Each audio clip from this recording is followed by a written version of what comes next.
તો પાણી ઉછળવાની ઘટનામાં એક મોટો ટ્વિસ્ટ આવ્યો છે। મોરબીના વીરપરડા ગામે કૂવામાં પાણી શાંત થઈ ગયા છે। આજે સવારથી જ કૂવાનું પાણી શાંત થયું છે। આસપાસના કૂવાઓની પણ તપાસ કરવામાં આવી રહી છે। કૂવાની ઊંડાઈ 18 ફૂટ અને વ્યાપ 33x33 છે। ભૂસ્તર વિભાગના અધિકારીઓ દ્વારા તપાસ કરવામાં આવી રહી છે। તો આપ જુઓ, આપણે કેટલાય દિવસથી આ જે કૂવો છે એને જોયો હશે ને કૂવાનું પાણી સતત હલતું હતું। ગામના લોકો પણ અચંબિત થઈ ગયા હતા। ત્યારે ભૂસ્તર વિભાગ પણ ત્યાં પહોંચ્યું હતું અને અચાનક જ કૂવાનું પાણી આમ થવા પાછળનું કારણ શું હતું તે પણ તેમણે જણાવ્યું છે। પરંતુ હાલ આ પાણી શાંત થઈ ગયા છે અને આ કૂવાની ચારે તરફ ચર્ચાઓ છે।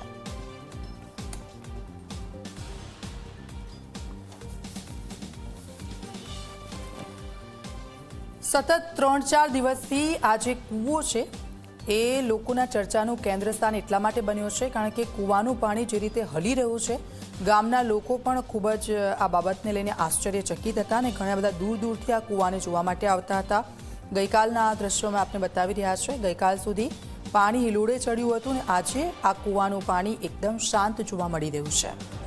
આ બંને દ્રશ્યો અને ભૂસ્તર વિભાગના અધિકારીઓ દ્વારા તપાસ કરવામાં આવી છે અને એવું પણ કહેવામાં આવ્યું છે કે હમણાં કૂવાની નજીક કોઈ જવું નહીં, તેનાથી થોડું દૂર રહેવું તેવું પણ ગામના લોકોને સૂચના આપી છે।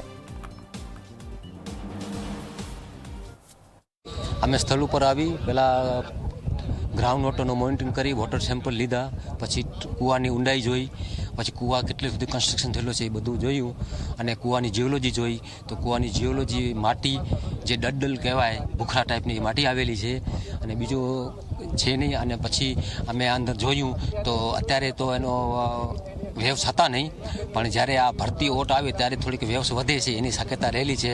બાકી બીજું કાંઈ એવું છે નહીં। કૂવાનો ડાયામીટર વધુ છે અને બીજું કૂવાની ઊંડાઈ સુધી કન્સ્ટ્રક્શન બાંધેલું છે, જેના કારણે આ થાય છે। છેલ્લા ઘણા સમયથી એક વિડીયો છે તે કૂવાનો ખૂબ જ સોશિયલ મીડિયાની અંદર વાયરલ થયો હતો। કૂવાનું પાણી છે તે હિલોડે છે ચડી રહ્યું છે। સૌથી મહત્વની વાત એ છે કે આ મોરબીના વીરપડા ગામનો કૂવો છે। પ્રાણજીવનભાઈ જે સાદરિયા છે તેમની ખેતરની અંદર આ કૂવો છે તે થોડા સમય પહેલાં બનાવવામાં આવ્યો હતો અને કૂવાની અંદર જે પાણી છે તે કૂવો જમીનની હારોહાર છે તે ભરેલો છે। હવે આ કૂવાની વાત કરીએ તો કૂવો 18 ફૂટ ઊંડો છે અને 33x33 તેનો વ્યાસ છે તે અત્યારે જોવા મળી રહ્યો છે। કૂવાની જે દિવાલ છે આરસીસીની દિવાલ તે 18 ફૂટ સુધી એટલે કે તળિયા સુધી તેની દિવાલ છે તે બનાવવામાં આવી છે અને નીચેનો જે ભાગ છે તે અત્યારે ખુલ્લો છે। રાજકોટ ભૂસ્તર વિભાગના જે અધિકારીઓ છે તે અહીં પહોંચ્યા છે અને ભૂસ્તર વિભાગના અધિકારીઓ દ્વારા પણ તપાસ જે કરવામાં આવી તેની અંદર તેમને પ્રાથમિક તારણ એ સામે આવ્યું કે આ વિસ્તાર છે તે 18 ફૂટ કરતાં વધુ ઊંડું જો ખોદવામાં આવે તો ખારું પાણી છે તે આવે છે। અહીંથી સમુદ્ર છે તે 15 કિલોમીટર દૂર છે અને જ્યારે ભરતી અને ઓટ સમુદ્રમાં આવે છે ત્યારે આ કૂવાની અંદર પાણીની અંદર હલનચલન છે તે જોવા મળી રહે છે। ખાસ કરીને નોર્થ ઇસ્ટ તરફ પાણીના મોજા જે રીતના આવતા હોય તે જ પ્રકારે આ કૂવાની અંદર પણ જે જળ છે તેની અંદર હલનચલન છે તે જોવા મળતું હોય છે। અલગ અલગ દિશાઓમાં જે તપાસ કરવામાં આવી રહી છે તેમાં કેટલાક અધિકારીઓ છે તે એવું પણ કહેતા જોવા મળે છે કે કૂવાનો વ્યાપ છે તે વધારે છે અને તેને કારણે પવનની ગતિ જ્યારે આવે છે ત્યારે દિવાલ સાથે પવન ટકરાય છે અને પાણીની અંદર હલનચલન છે તે જોવા મળી રહે છે। સ્થાનિક લોકોની અંદર કુતૂહલ ચોક્કસથી જોવા મળી રહ્યું છે અને આ વિડીયો સોશિયલ મીડિયાની અંદર વાયરલ થયા બાદ દેશભરમાં આ કૂવો છે તે અત્યારે ચર્ચાનું કેન્દ્ર છે તે બન્યો છે। 18 ફૂટ અને વ્યાપ છે તે 33x33નો આ કૂવાનો છે। આસપાસના જે લોકો છે તે ગામના લોકો એવું પણ એક અંદાજ મારે છે કે 100 થી 150 વર્ષ પહેલાં આ જે વિસ્તાર છે અહીં દરિયા કિનારો હતો ને બાજુમાં જ એક ગામ આવેલું છે કે ત્યાં બંદર હતું। અગાઉ જે રીતના આ ગામની અંદરથી બંદરના કેટલાક પુરાવાઓ છે તે મળી આવ્યા હતા અને ખોદકામ દરમિયાન તે આખું સામે આવ્યું હતું। હવે આ કૂવો છે તે અત્યારે G24 કલાકની ટીમ આજ સવારે પહોંચી ત્યારથી લઈને અત્યાર સુધી આ કૂવાની અંદર કોઈ મોટા હલનચલન અથવા તો મોટા મોજા આવતા હોય તે પ્રકારનું જોવા નથી મળ્યું। ગ્રામજનોનું સ્પષ્ટ રીતે કહેવું છે કે આ હલનચલન છે તે બપોરે 1 વાગ્યાથી લઈને સાંજે 7 વાગ્યા સુધી જોવા મળતી હોય છે અને 7 વાગ્યા બાદ આ કૂવો છે તે ફરી એક વખત શાંત છે તે થઈ જતો હોય છે। ભૂસ્તર વિભાગના અધિકારીઓ દ્વારા આ વિસ્તારમાં આવેલા અલગ અલગ જે કૂવાઓ છે તેના પાણીના સેમ્પલ છે તે લેવામાં આવ્યા છે. અને આ જે જમીનનું જે સ્તર છે એનાથી ઊંચું અને એનાથી નીચા જેટલા પણ કૂવાઓ આવેલા છે તેના પણ જે માપણી છે તે કરવામાં આવી રહી છે. અને તેના પાણીના સેમ્પલ લઈ અને લેબોરેટરીમાં મોકલવામાં આવશે. અને હકીકત શું છે તે જાણવા માટે થઈ અને ભૂસ્તર વિભાગ છે તે સતત છેલ્લા 3 દિવસથી પ્રયાસો છે તે કરી રહ્યું છે. કેમેરા પર્સન ઉદય પવાર સાથે ગૌરવ દવે, ઝી મીડિયા, રાજકોટ. તો આ કૂવાનું પાણી આ રીતે હલી કેમ રહ્યું છે અને તેને લઈને સેમ્પલ તો લઈ લેવામાં આવ્યા છે કૂવાના, અને ત્યાર પછી તપાસ થશે ત્યારે જ સાચું કારણ જાણવા મળશે.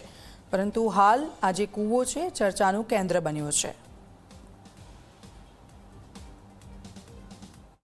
મોરબીના વીરપરડા ગામે કૂવાનું પાણી હિલોળા લેતું જોવા મળ્યું હતું. ને આ પાણી આજ સવારથી જ સાંજ છે તે જોવા મળતું હતું. ભૂસ્તર વિભાગના શાસ્ત્રીઓ છે તેમના દ્વારા તપાસ કરવામાં આવી અને તપાસમાં આ કૂવો છે તે ખાસ વિશેષ એટલા માટે માનવામાં આવી રહ્યો છે કે આ કૂવાની ઊંડાઈ 18 ફૂટ છે. અને આ કૂવાની ફરતી કોર જે દિવાલ કરવામાં આવી છે RCC કરવામાં આવી છે તે તળિયા સુધી આ દિવાલ છે અને તેને કારણે ક્યાંક આ પ્રકારની પરિસ્થિતિનું નિર્માણ થયું હોય. એટલું જ નહીં, ભૂસ્તર વિભાગના જે અધિકારીઓ છે તે તેવું માની રહ્યા છે કે 15 કિલોમીટર દૂર અહીંથી દરિયો આવેલો છે ને દરિયાની વેલ છે તે આની સાથે કૂવાના પાણી સાથે ક્યાંક કનેક્ટ થઈ હોય, અથવા તો જે પ્લેટ છે તેની અંદર પાણીનું જે પ્રમાણ દરિયાની સાથે સાથે જે થતું હોય ને તેને કારણે આ દરિયાનું કરંટ છે તે પણ આની અંદર જોવા મળી શકતું હોય છે. આ તમામ જે તર્ક છે તે અત્યારે ભૂસ્તર વિભાગ દ્વારા લગાવવામાં આવ્યા છે. અને પાણી જુઓ, આજ સવારે 8 વાગ્યાથી લઈ અને અત્યારે 1:30 વાગ્યા સુધી આ પાણી શાંત હતું. હવે ક્યાંક પાણીની અંદર ફરી એક વખત જે હિલોળા છે તે લેતું જોવા મળી રહ્યું છે. અત્યારે જે 4 થી 5 આંગર જેટલું પાણી છે તે ઊંચું નીચું થતું જોવા મળી રહ્યું છે. આ ધીમે ધીમે જેમ દરિયાની અંદર ભરતી અને ઓટ આવે તે જ પ્રકારની પરિસ્થિતિ અહીં જોવા મળી રહી છે.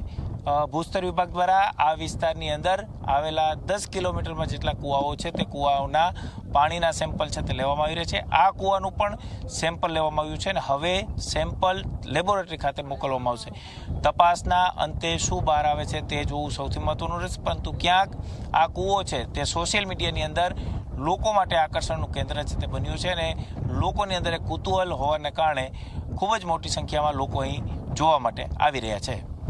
કેમેરા પર્સન ઉદય પવાર સાથે ગૌરવ દવે, ઝી મીડિયા, મોરબી. તો મોરબીના વીરપરડા ગામનો કૂવો ચર્ચાનું કેન્દ્ર બન્યો છે. સમુદ્રમાં આવતા મોજાની જેમ કૂવાના પાણીમાં હિલચાલ જોવા મળી રહી છે. બિરબલ શાહની ઇન્સ્ટિટ્યૂટ ઓફ પેલિયો સાયન્સીસના ડાયરેક્ટર પ્રોફેસર MG ઠક્કરની પ્રતિક્રિયા આ અંગે સામે આવી છે. ભૂગર્ભ જળ સાથે જોડાયેલી એક દુર્લભ ઘટના કહી શકાય આને. 2 નક્કર સ્તર વચ્ચે જળ સંગ્રહ સ્તરમાં પ્રેશર વધતા આ પ્રકારની ઘટનાઓ બનતી હોય છે. ઘણી વખત ભૂગર્ભમાં પ્રેશર વધતા પાણીનો ફુવારો થતો હોય છે અને થોડા દિવસ અગાઉ મોરબી પંથકમાં પડ્યો હતો. ભારે વરસાદ અને ભૂગર્ભમાં નવા નીર ઉતરતા પ્રેશર વધતા આ ઘટના બની હોઈ શકે. આ પ્રકારની ઘટનાઓ પર્વતીય વિસ્તારોમાં સામાન્ય બાબત કહી શકાય. આવી પ્રકારની ઘટના ગુજરાતમાં બહુ ઓછી જોવા મળતી હોય છે, પણ જ્યાં પર્વતીય વિસ્તારો છે ત્યાં ભૂગર્ભ જળની સપાટી બહુ જ ઊંચી હોય અને પ્રેશર વધી જાય ત્યારે જોવા મળે છે. પરંતુ ગંગા અને યમુનાના મેદાનમાં આ ઘટના ઘણી સામાન્ય હોય છે. પરંતુ આનાથી કોઈ ગભરાવાની જરૂર નથી હોતી. જો એની અંદર વાયુનું પ્રમાણ વધી જતું હોય, એટલે કે કાર્બન ડાયોક્સાઇડ, મિથેન અથવા તો રેડોન જેવા ગેસ જો એમાંથી નીકળતા હોય તો ગભરાવાની જરૂર છે. કારણ કે જો રેડોન ગેસનું પ્રમાણ વધતું હોય તો ભૂકંપની શક્યતા હોય છે, પણ અહીંયા રેડોનની શક્યતા નથી અને મિથેન પણ નથી જોવા મળ્યો. કારણ કે મિથેન હોય તો આજુબાજુના વિસ્તારમાં એની ગંધ પણ આવી શકે છે.